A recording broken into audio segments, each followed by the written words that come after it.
Sir ನೀವೇನು ಮಾಡಿದ್ರೋ ಗೊತ್ತಿಲ್ಲ, ರಾಜಕೀಯ ನನಗೆ ಗೊತ್ತಿಲ್ಲ, ರಾಜಕೀಯ ವಿಷಯಕ್ಕೆ ಹೋಗೋದು ಇಲ್ಲ ನಾನು.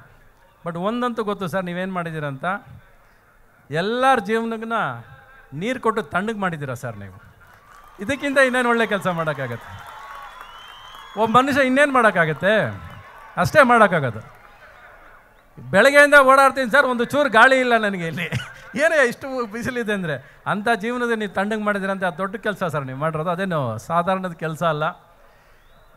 ಇನ್ನು ಕನಕಗಿರಿ ಬರಬೇಕಾದ್ರೆ ಹೇಳಿದ್ರು ಸರ್, ಇಲ್ಲಿ ಕನಕ ಮುನಿಯನ್ನವರು ತಪಸ್ ಮಾಡಿ ದೇವರು ಪ್ರತ್ಯಕ್ಷ ಆಗಿ ಬಂಗಾರದ ಮಳೆ ಸುರಿದಿದೆ ಅಂದರು.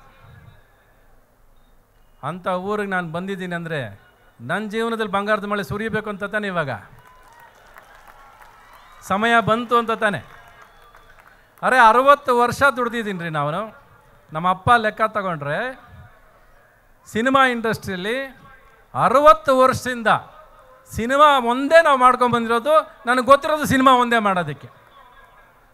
ಜೇಬು ತುಂಬಿಸ್ಕೋಬೇಕು ಅಂತ ಸಿನಿಮಾ ಮಾಡೇ ಇಲ್ಲ ನಾನು.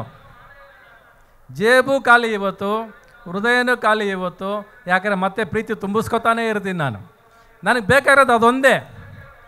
ಯಾಕಂದರೆ ನಾನು ಫಸ್ಟು ಪ್ರೇಮ್ ಲೋಕ ಮಾಡ್ತೀನಿ ಅಂದಾಗ ಅಕ್ಕಪಕ್ಕ ಇರೋರೆಲ್ಲ ನಕ್ಬಿಟ್ರು ನನಗೆ. ಯಾಕೆ ಅಂದರೆ ಅದನ್ನೊಂದು ಹಾಡಿದೆ ಸರ್ ಅಂದೆ. ಅದನ್ನೊಂದು ಹಾಡ ಮುಚ್ಕೊಂಡು ಹೋಗಿ ಮನೆಗೆ, ಬೇರೆ ಕೆಲಸ ಇಲ್ಲ ನಿನಗೆ ಅಂದರು. ಆದರೆ ನಮ್ಮಪ್ಪ ನಂಬಿದ್ರು, ನನ್ನ ನಂಬಿಕೆ ಕೊಟ್ಟರು ನನಗೆ. ಆ ನಂಬಿಕೆ ಇವತ್ತು ಇಷ್ಟು ದೂರ ಕರ್ಕೊಂಬಂದಿದೆ ಅಷ್ಟೇ.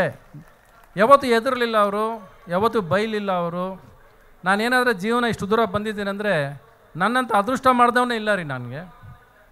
ನನಗೆ ಸಿಕ್ಕಂಥ ಅಪ್ಪ, ನನಗೆ ಸಿಕ್ಕಂಥ ತಾಯಿ, ಅವ್ರು ಕೊಟ್ಟಂಥ ಪ್ರೀತಿ, ಅವರು ರಾಜನಾಗಿ ಬೆಳೆಸಿದ್ರು ನನ್ನ. ಏನಪ್ಪ ಕಳ್ಕೊಂಡಿದ್ದೀನಿ ಅಂದರೆ ಅವರು ಪ್ರೀತಿನ ಕಳ್ಕೊಂಡಿದ್ದೀನಿ ನಾನು. ದುಡ್ಡು ಕಳ್ಕೊಂಡಿದ್ದಕ್ಕೆ ಬೇಜಾರೇ ಮಾಡ್ಕೊಂಡಿಲ್ಲ ನಾನು.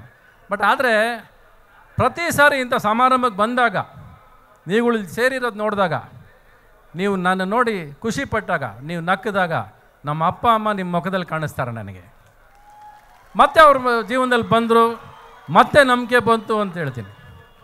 ನಾನು ಯಾವಾಗಲೂ ಹೇಳ್ತಾ ಇರ್ತೀನಿ, ಬದುಕೋದಕ್ಕೆ 100 ವಿಧಾನ ಇದೆ. ಆದರೆ ಅದರಲ್ಲಿ ತುಂಬ ಶ್ರೇಷ್ಠ ಯಾವುದು ಗೊತ್ತಾ? ನಿಧಾನ. ನಿಲ್ದಾಣ ತಲುಪಬೇಕಾದ್ರೆ ಸಮಾಧಿಯಿಂದ ನಿಲ್ದಾಣ ತಲುಪೋದು. ಅದು ಇಷ್ಟು ವರ್ಷ ಆದಮೇಲೆ ನಾನು ಕಲ್ತಿರೋದು. ನನ್ನ ವೇಗನ ತಡೆಯೋಕ್ಕಾಗಿರಲಿಲ್ಲ. 86ರಲ್ಲಿ ಪ್ರೇಮ್ ಲೋಕ ಶುರು ಮಾಡಿದೆ. 87ಕ್ಕೆ ಪ್ರೇಮ್ ಲೋಕ ರಿಲೀಸ್ ಆಗುತ್ತೆ. 88ಕ್ಕೆ ರಣಧೀರ ರಿಲೀಸ್ ಆಗುತ್ತೆ. ಶಾಂತಿ ಕ್ರಾಂತಿ ಅಂತ ಒಂದು ಸಿನಿಮಾ ಮಾಡ್ತೀನಿ, 4 ಭಾಷೆ ಸಿನಿಮಾ ಮಾಡ್ತೀನಿ. 10 ದಿವಸ ಶೂಟಿಂಗ್ ಮಾಡಿರ್ತೀನಿ ಶಾಂತಿ ಕ್ರಾಂತಿ. ನನಗೆ ಗೊತ್ತಾಗುತ್ತೆ ಈ ಸಿನಿಮಾ ನಾವು ಅಂದ್ಕೊಂಡಾಗ ಆಗೋದಿಲ್ಲ, ಇದೆಲ್ಲ ಕೈ ತಪ್ತಾ ಇದೆ, ಕತೆ ಸರೋಗ್ತಿಲ್ಲ, ದಾರಿ ತಪ್ತಾ ಇದೆ ಅಂತ ಗೊತ್ತಾಗುತ್ತೆ. ಆಗ ನಮ್ಮ ಅಪ್ಪನ ಹತ್ರ ಹೋಗಿ, ಅಪ್ಪ ಈ ಸಿನಿಮಾ ಬೇಡ, ಇದು ನಿಲ್ಲಿಸ್ಬಿಡೋಣ ಅಂತೀನಿ. ಅವರು 1 ಸೆಕೆಂಡ್ಗೆ ಪಟ್ ಅಂತ ಕೋಪಿಸ್ಕೊಂಡ್ಬಿಟ್ರು. ಯಾವತ್ತು ಜನಗಳಿಗೆ ಮೋಸ ಮಾಡಬಾರ್ದು. ಸಿನಿಮಾ ಶುರು ಮಾಡಿದ್ಯಾ, 4 ಭಾಷೆ ಸಿನಿಮಾ ನೀನೇ ಫಸ್ಟ್ ಮಾಡ್ತಿರೋದು. ನಿನ್ನನ್ನು ನಂಬ್ಕೊಂಡು ರಜನಿಕಾಂತ್ ಡೇಟ್ ಕೊಟ್ಟಿದ್ದಾರೆ, ನಾಗಾರ್ಜುನ್ ಡೇಟ್ ಕೊಟ್ಟಿದ್ದಾರೆ. ಇದು ಈಶ್ವರಿ ಸಂಸ್ಥೆಯ ಪ್ರೆಸ್ಟೀಜು. ಯಾವುದೇ ಕಾರಣಕ್ಕೂ ನೀನು ಹೆಜ್ಜೆ ಹಿಂದೆ ಹಾಕೋದಿಲ್ಲ ಅಂದರು. ಸಿನಿಮಾ ನಾವು ಅಂದ್ಕೊಂಡಾಗ ಆಗೋದಿಲ್ಲ ಅಂತ ಗೊತ್ತಿದ್ದು, ಅದು ಬರೋದಿಲ್ಲ, ನಾವು ಅಂದ್ಕೊಂಡಾಗ ಚೆನ್ನಾಗಿ ಆಗೋದಿಲ್ಲ ಅಂತ ಗೊತ್ತಿದ್ದು, ಅವತ್ತು ಆ ಸಿನಿಮಾ ಮುಗಿಸ್ತೀನಿ ನಾನು. ಆ ಸಿನಿಮಾ ಒಂದು ಸಿನಿಮಾದಲ್ಲಿ ನಾನು ಹೇಳೋದು 89ರಲ್ಲಿ, ಹತ್ತತ್ರ 90ರಲ್ಲಿ 10 ಕೋಟಿ ಕಳಿತೀನಿ ನಾನು ಅವತ್ತಿಗೆ. ಮಾಡಿರೋ ಅಷ್ಟು ಸಂಪಾದನೆ ಕಳಿತೀನಿ. ಆದರೂ ನಮ್ಮಪ್ಪ ಸಿನಿಮಾ ನೋಡ್ಬಿಟ್ಟು, ನಾನು ನಮ್ಮಪ್ಪನಿಗೆ ಸಿನಿಮಾ ತೋರಿಸಿದಾಗ ಆ ಸಿನಿಮಾ ಮೇಲೆ ತುಂಬ ಹುಚ್ಚು ಜನರಿಗೆ. ಎಲ್ಲ ಬಚ್ಚಿಕೊಂಡು ಆಪ್ರೇಟ್ ರೂಮೆಲ್ಲ ಬಂದು ಬಿಚ್ಚಿಕೊಂಡು ನೋಡಬೇಕು ಅನ್ನೋದು, ಏನೋ ಮಾಡಿದ್ದಾರೆ ರವಿಚಂದ್ರನ್ನು ಅಂತ. ನಾವು ಬಾಗಿಲು ಹಾಕ್ಬಿಟ್ಟು ಸಿನಿಮಾ ನೋಡ್ತಿದ್ವಿ ಅವಾಗ. ನಮ್ಮಪ್ಪ ಅಷ್ಟೊತ್ತಿಗೆ ಮೈ ಹುಷಾರಿಲ್ಲ, ಹಾಸ್ಪಿಟ್ಲ್ ಬೆಡ್ ಮೇಲೆ ಮಲಗಿದ್ರು. ಅವ್ರು ಹಂಗೂ ಸ್ಟ್ರೆಚ್ಚರಲ್ಲಿ ಕರ್ಕೊಂಬಂದು ಸಿನಿಮಾ ತೋರಿಸ್ತೀನಿ.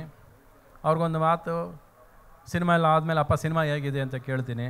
ಅದಕ್ಕೆ ಅವ್ರು ಒಂದು ಮಾತು ಕೇಳ್ತಾರೆ, ನಾನೇನು ಬಿಡೋ, ನಿನಗೆ ಹೇಗಿದೆ ಹೇಳು ಸಿನಿಮಾ ಅಂತಾರೆ. ನಾನು ಸುಮಾರಾಗಿದೆ, ನಾವು ಸಿನಿಮಾ ಚೆನ್ನಾಗಿ ಮಾಡಿದ್ದೀವಿ, ಬಟ್ ಎಲ್ಲೋ ಚಿಕ್ಕದು ಮಿಸ್ ಆಗಿತ್ತು ಇದ್ದೀನಿ. ಸಾಕಲ್ಲ, ನಿನ್ನ ತಪ್ಪು ನಿನಗೆ ಗೊತ್ತಾದರೆ ನೀನು ಮುಂದಕ್ಕೆ ಬೆಳಿತೀಯ, ಆದರೆ ನಿನ್ನಂಥ ಡೈರೆಕ್ಟ್ರ್ ಯಾರೂ ಇಲ್ಲ ಕಣೋ ಅಂದರು.